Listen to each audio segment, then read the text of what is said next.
Hey fam, today I wanted to talk about something interesting that I don't see other people talking about as much, and it's how to prepare for a Commander tournament. Also, today I have classes because the script's kind of long and I can't memorize everything in one go, and I have to be reading the script a lot. So that's cool. Also, it turns out I asked on Twitter what my default outfit is, like my uniform or whatever, and apparently you all think I'm just like a giant grizzly bear or something, and I'm always cold. So fun fact, I'm not always cold. I'm actually very, very warm. I don't know how that's useful, but now you know. But before I jump into the video, I have an announcement to make. My AI will be casting in Marchesa 2021. You can also expect to see everyone there, like Dylan and Cam from Play to Win, Cobblepot, Ernesto from the 99, my good buddy Ernesto. Also Ryan from Playing with Power, and also former Magic Pro Tour player Zach Hill. I don't know if he might still be a Pro Tour player. I don't know, but Zach Hill is gonna be there, which is cool. Marchesa 2021 is a completely free-to-play online CEDH tournament hosted by Monarch Events. And all you need to do for game day is have your deck list ready in Cockatrice and registered with the event. Registration opens March 13th, which will be way before this video will have been published after March 13th. So you're ready to go. Just go get your deck list. Go to Monarch Events, go to the description, look at the website, find out how to do it, register your deck list, and then the tournament is on March 27th, starting at 10:30 a.m. EST. It goes on till 8 p.m. There's fluid rounds or something. You can tell I'm not super good at shilling this event. You should just go to the website. It'll tell you way more. But there's gonna be side events, a special showroom feature I'm excited to see. I don't really know how it's gonna work. Also, Marchesa 2021 will be accepting donations to help gamers helping gamers. This is a non-profit set up by none other than John Finkel. You know who John Finkel is, I know who John Finkel is, and if you don't know, pretend you know who John Finkel is. This nonprofit helps young members of the community go to college, and every dollar you donate is going to be matched by mental misplay, up to $5,000 in total. So if you don't want to play but you want to do a good deed, just I don't know, go donate, and then mental misplay will take that dollar and double it, and you're gonna help someone go to school, which is so cool. So you should do that. But if you do want to play, go to the description box below, find the links that I'm gonna put in there, and then you can learn how to get started. I expect you to be there watching me cast, and you're gonna be there, right? You promise? Because if you're not there, I know you're watching, and I know your name on Twitch, all of your names, because I have an AI that can find out. If I see you're not there, you don't want that. You don't want that. Now onto the video. All the advice I'm gonna provide follows one main theme, and it's conserving as much of your mental bandwidth as possible. So when you have to think about difficult decisions, you won't be as tired. Commander tournaments are unique because they are close. Commander tournaments are unique because they're closer to your local LGS Friday Night Magic meta with a lot of off-meta brews, but at a much larger scale. Unless the tournament itself specifically is curated with certain rule sets, it's very difficult to predict what you're going to play into. So if you're used to playing standard or modern back in the day, when you can go to an LGS to play card games, then you might recognize that sometimes you're going to see a lot of really off meta brews, and you kind of have to update your sideboard to play into that. But then when you go to a big event like a GP or a PTQ, you can expect more of the online, more of the established decks there that you have to play into, and less I don't know, cycling control and more dredge. When the field is so much more diverse in the types of strategies you can face, and also much more unexpected card pool. When the field is so much more diverse in the types of strategies you can face and a much more unexpected card pool, you're going to be meeting a lot more new situations and board state that you might not be used to. So all of this kind of comes down to every single time this happens, it's going to eat up more of your mental bandwidth and make you more tired as the longer event goes. So you want to be able to rely on what you do know and make quick decisions. Conserve your brain power for really critical moments of the event. This is why the first tip is play something you know. This doesn't specifically mean a deck or a commander that you're familiar with. but it helps. If you're new to Commander and when you want to play in tournaments, you want to pick a deck that has play patterns that you're familiar with. So, for example, if you play a lot of Death and Taxes in Modern or Legacy, you can look into playing something like Rule of Law, Kenrith, or like Heliod, decks that leverage like those hate bears that you're more used to playing with and knowing like the play patterns around, and like being able to be proactive with like shutting off certain strategies and like winning through like getting the tempo gain of like playing hate bears and stuff like that. But if you're used to playing Drago Control, and maybe you want to pick up like a Thrasios Tymna deck or like an Evolution deck of Bruce Tarl, Thrasios, and like Zerda. I don't know if that still plays Zerda, but like an Evolution deck. If you're used to that kind of strategy, then you want to pick a deck that lets you play more reactively while you accrue card advantage throughout the game and ultimately like win with a combo. All these decks, of course, need to be learned. Another tip I want to give if you're newer to CEDH or tournament play in general is play something proactive. When I mean proactive, I mean a deck that is dedicated to winning. So it sounds weird because kind of all decks are designed to win, right? But while some decks dedicate slots to interacting with the board or developing value engines, others are purely focused on executing a singular game plan very efficiently. So the best example of this is Godo. Commander tournament metas can be very diverse, and if you pick something proactive like Godo, you reduce the need to be considering all these different unique board states and positions that you might not be used to, and like might take more time for you to figure out how to play through. You can just kind of focus on your game plan, focus all your energy into your game plan, and then save your mental bandwidth for like trying to weave your way into a win with like a deck that's dedicated to just being very proactive and very efficient. Also, depending on a tournament structure, you may be incentivized to play a fast proactive deck to play as many matches as possible to increase your chances of getting more points or wins. Most tournaments also allow you to bring multiple decks, so you can consider picking a deck for semifinals and finals that play better against that meta. A tip from Cobblepot is that he never brings the first deck that comes to mind, but he likes to bring the deck that beats the deck that comes to his head initially. So that's just like a little more advanced if you're newer to CDH, and clearly, by the way I described it, maybe too advanced for me as well. But it's something interesting to think about. Pre-semifinals, like top 13 cut or top like 16, depending on what the tournament structure is. Pre-semifinals, usually the decks there are much more proactive because you're just trying to like win as many games as possible, and not because as I said, the meta is a little more diverse. But when you're into the semifinals and the finals, usually that's where the like slightly more control-y decks can come out, just because they're now anticipating to play into like all the other fast decks that are trying to just like win the game. So just something to keep in mind when you can submit multiple lists. Anyways, if you're new to CEDH and you want to pick up a new deck for a tournament, it's super important that you Goldfish it a ton, like most decks in most formats, which is my next tip in preparing for an event. If you don't know this series by now, you definitely should watch CEDH Cast's Greedy Keep series to learn what kind of hands that other players are keeping for the decks that they pilot. It's an incredibly good resource to learn CEDH and just decks in general, and I highly recommend it. Because it goes into beyond just like mulligan strategies, but also learning like what kind of game plans that pilots of certain decks are incentivized to take, or they want to have from their opening hands. It's just like very educational. So even if you're experienced and like you don't watch it, just like go watch it. It's like a good time. Also, I'm on it, so maybe you want to watch it. No, you don't want to watch that one. I look kind of bad in it, so let's not. When you're goldfishing a new deck, consider what the primary game plan is for the deck and try to envision how to execute that plan with the hands you mulligan.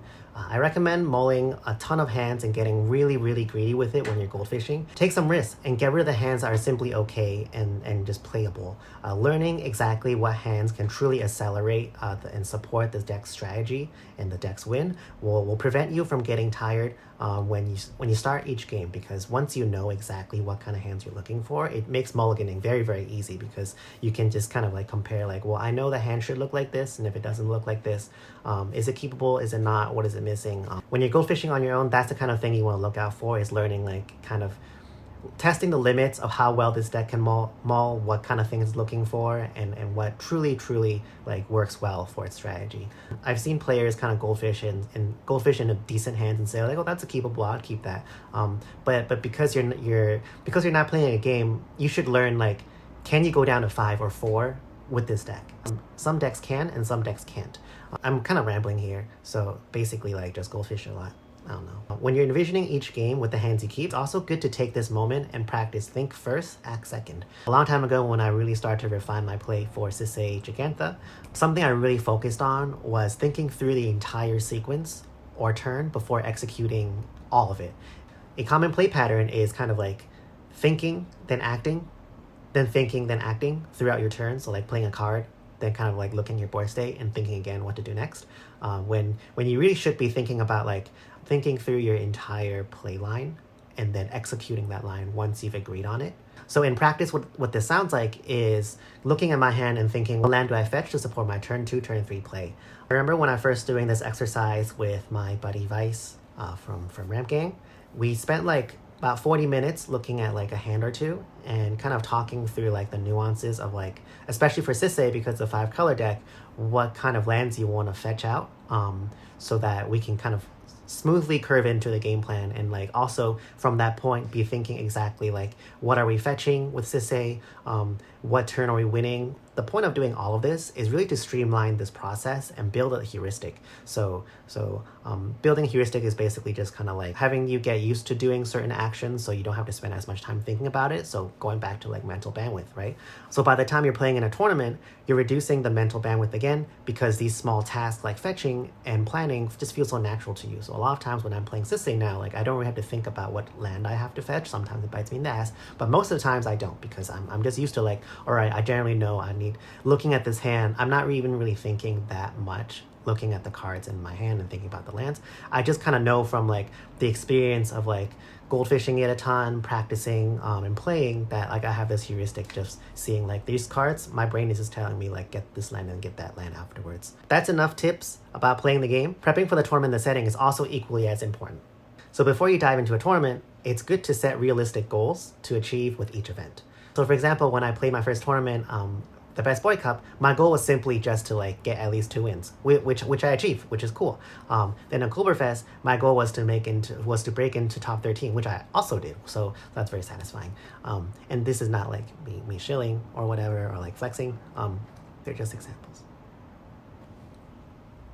Coming in first place would be great, of course, but if you're completely new to playing CDH and playing in tournaments, it's helpful to kind of set these smaller goals so that you can optimize them between each event. And then eventually you can be like a Michael Levine where you can just reliably get results and like top 4 every single event in like 2020. And he'll probably top 4 in Marchesa 2021. I can't wait to like cast that game. It's going to be great. It's going to be like, oh look, Heliod is doing well and he's winning again. Look at that. And also sometimes like not even getting a win, just like playing in the tournament is a goal in itself, right? Just putting yourself out there, playing other decks and just kind of like trying out this diverse new meta and just seeing what's available and seeing how your deck is playing. I think that is a goal in itself. And then like being able to optimize, learn from that experience and like meet new people. Like I think there's a lot that you can gain from playing, simply just from playing a tournament. This also might sound obvious, but very easily forgotten is you want to plan for the day. So what I mean by that is like prepare food a day in advance or wake up earlier so that you have time to make coffee and breakfast on the day of the event. I remember when I was playing in Best Boy Cup, I woke up like 20 minutes before like the event started and I remember Jim Wolfe was like talking through how the event is gonna play through and I have like my phone over here like, and I'm making breakfast on the other side and I can't really listen to what Jim Wolfe's saying and it's just like, and then making like a super shitty pancake and then it tasted like really bad and then that day just like was kind of a mess. It just wasn't a good start to like the day's event. By the time Oktoberfest came around, I went out to buy drinks before. I had 2 types of drinks. I had snacks ready to go, and I also planned what dinner I was going to order. So if I made it in the semifinals, getting all those things squared away like a day in advance just kind of takes like some of the unnecessary stress away during tournament because like I had all of my drinks on one side. And I also had like my snacks and everything just ready to go. So also in the future when you're playing in just paper events when that opens up. It's going to be weird when like people like 10 years from now, if YouTube still exists, watches this video and they're like, is this like one of those pandemic videos that like everyone just stuck at home and like they're always talking about coming back out, but like that's so weird, dude. I don't even think they're gonna say dude anymore. What was I saying?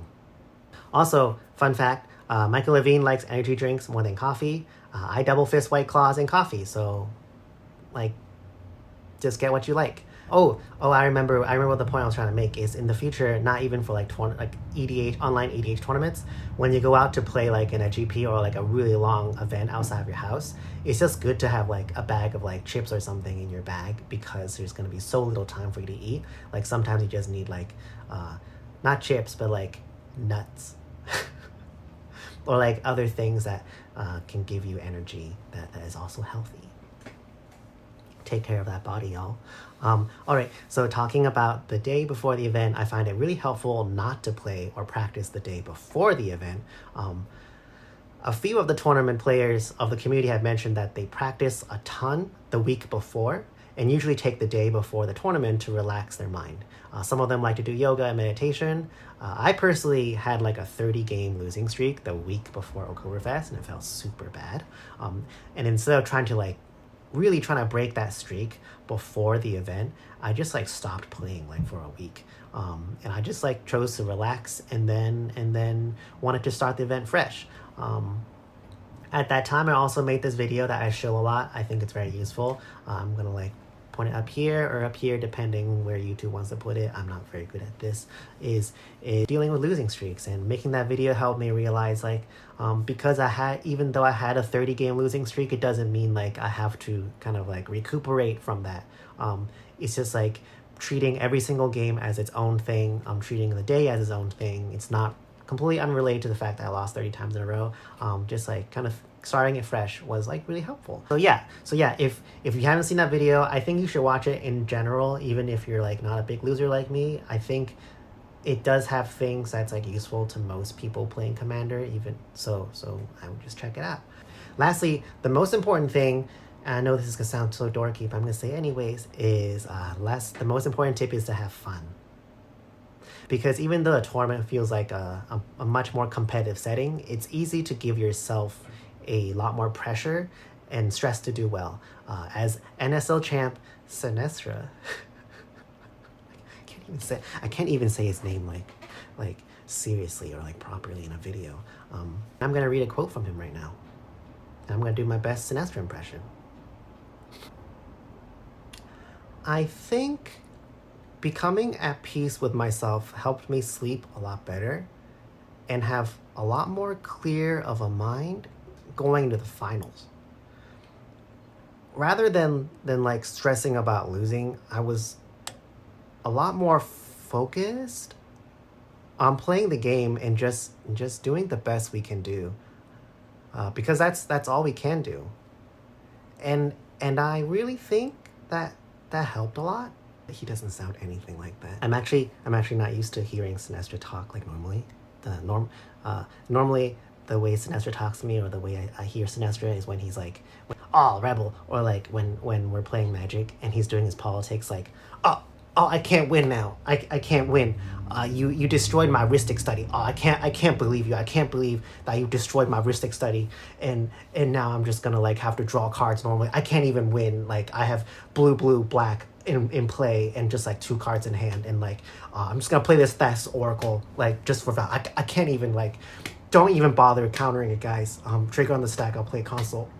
I'm just gonna jam out this silence. It feels so bad, so dumb. Like I'm just playing this so that I can like play my wheel and maybe get a couple more rocks out. Like it's so stupid. Like you don't even bother countering it. Like I swear to God, guys, I'm just gonna Wheel of Fortune and it resolves. Silence resolves. Okay, I guess. Oh, I didn't realize I had a Mystical Tutor in hand. I'm just gonna Mystical Tutor for an Intuition right now, and damn it! I just won the game. God, I can't believe you guys are gonna let Don Khan's Goblin Engineer resolve, like, or Goblin Welder resolve. Like that Goblin Welder can like win him the game and get Bola Citadel or something. Like you guys should totally deal with him right now. Oh, I can't. My hand is trash. My hand is so bad. Like I can't do anything. Like maybe if I like top deck an Ad Nauseam or something, like that seems like such a low chance. I think you should deal with Don Khan's Goblin guy. So that's everything I have for today. I hope this was helpful for you. I love playing in tournaments. It's a good place to really practice and refine your craft. Sometimes you get too used to playing within a certain meta, and going into an open tournament really helps reframe your thinking and give you new ideas. I certainly had a ton of new ideas to optimize Sisse after each event, and I definitely won't be where I am right now without testing myself in tournaments, and also like my deck won't be nearly as good without playing in those events. If you read my reports after both events, you can see like how many new ideas it gave me, and also helped me like vet a lot of like strategies of mine. So like it's massively helpful for just you learning your deck and learning like a little bit about how you play. And more importantly, I met a ton of friends playing in these tournaments. So for example, like I met Andis in Best Boy Cup when I totally fucked up our game, and I played a Wish Call Talisman and used it poorly and totally gave up during my turn because I was just so tired. So like back to mental bandwidth again. Like I played a Wish Call Talisman and fetched for like nothing. Like it just didn't win the game, but I just like didn't know at the time like how to. It's actually also that game had Michael Levine in it. Like he was gonna win, and I was like, I don't know how to like get around this. I'm not gonna win. So I just like cracked this Wish Claw for like something stupid and then handed it off to someone else, and that person didn't use it like optimally either. So then like Andis was like, oh my god, dude, who is this? Who is this idiot? And that idiot is me. I also met my arch nemesis Spite, twice, in a tournament. I met him in Oktoberfest. I kind of knew who he was like in the ether of like online communities, but like that was the first time I played him where like for some reason he plays Goblin Bombardment in Blood Pod. Like I don't think you should do that, and I think that's a pretty dick move if you ask me, and I would love to see it get banned by Sheldon Manry or the rules committee. I don't know.